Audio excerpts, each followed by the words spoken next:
بسم اللہ الرحمن الرحیم، السلام علیکم احباب۔ ایک سعودی بینک میں خلیفہ سوم حضرت عثمان بن عفان رضی اللہ تعالیٰ عنہ کا آج بھی کرنٹ اکاؤنٹ ہے۔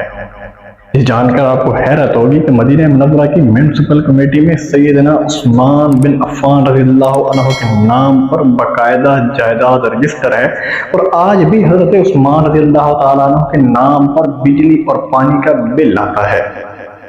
نبوت کے 13ویں سال میں جب مسلمان ہجرت کر کے مدینہ منورہ پہنچے تو وہاں پینے کے پانی کی بہت قلت تھی۔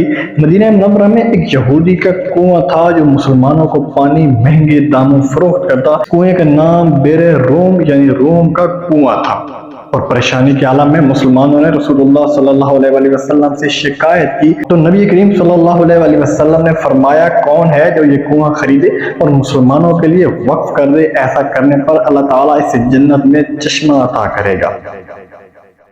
احباب، حضرت عثمان بن عفان رضی اللہ تعالیٰ عنہ اس یہودی کے پاس گئے اور کنواں خریدنے کی خواہش کا اظہار کیا۔ کنواں چونکہ منافع بخش آمدنی کا ذریعہ تھا، اس لیے یہ یہودی اسے بیچنے سے انکار کر دیا۔ تو حضرت عثمان رضی اللہ تعالیٰ عنہ نے یہ تدبیر کی کہ پورا کنواں نہ صحیح آدھا کنواں فروخت کر دو۔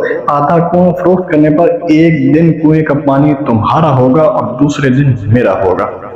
یہودی ان کی اس پیشکش پر لالچ میں آ گیا۔ اس نے سوچا کہ حضرت عثمان اپنے دن میں پانی مہنگے داموں فروخت کریں گے، اس طرح اسے زیادہ منافع کمانے کا موقع مل جائے گا۔ چنانچہ اس نے آدھا کنواں حضرت عثمان بن عفان رضی اللہ عنہ کو فروخت کر دیا۔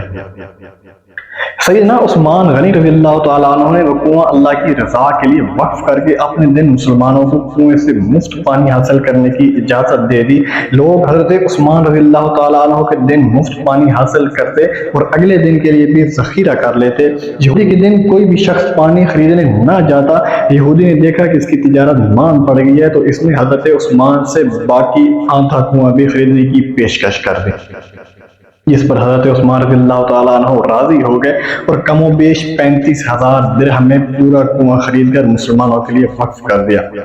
اس دوران ایک مالدار آدمی نے حضرت عثمان رضی اللہ تعالیٰ عنہ کو کنواں 2 گنا قیمت پر خریدنے کی پیشکش کی، لیکن حضرت عثمان نے فرمایا کہ مجھے اس سے کہیں زیادہ کی پیشکش ہے، تو وہ شخص بھی اپنی پیشکش بڑھاتا چلا گیا اور حضرت عثمان یہی جواب دیتے رہے، یہاں تک کہ اس آدمی نے کہا، حضرت آخر کون ہے جو آپ کو 10 گنا دینے کی پیشکش کر رہا ہے؟ تو سیدنا عثمان رضی اللہ تعالیٰ نے فرمایا کہ میرا رب مجھے 1 نیکی پر 10 گنا اجر دینے کی پیشکش کرتا ہے۔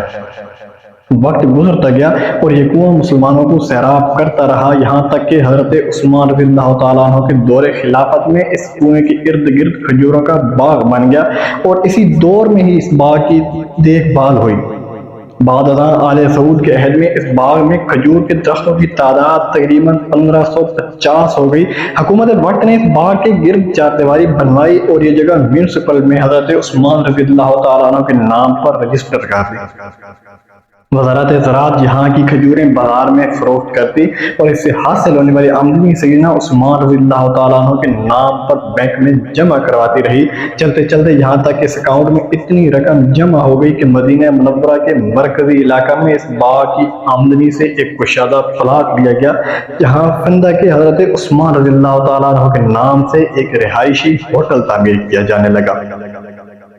اس رہائشی ہوٹل سے سالانہ 50 ملین ریال آمدنی متوقع ہے، جس کا آدھا حصہ غریبوں اور مسکینوں کی کفالت اور باقی آدھا حصہ حضرت عثمان بن عفان رضی اللہ عنہ کے بینک اکاؤنٹ میں جمع ہوگا۔ ذوالنورین سیدنا حضرت عثمان رضی اللہ تعالیٰ عنہ کی اس عمل اور خلوص نیت کو اللہ تعالیٰ نے اپنی بارگاہ میں ایسے قبول فرمایا اور اس میں اتنی برکت عطا فرمائی کہ قیامت تک ان کے لیے صدقہ جاریہ بنا دیا۔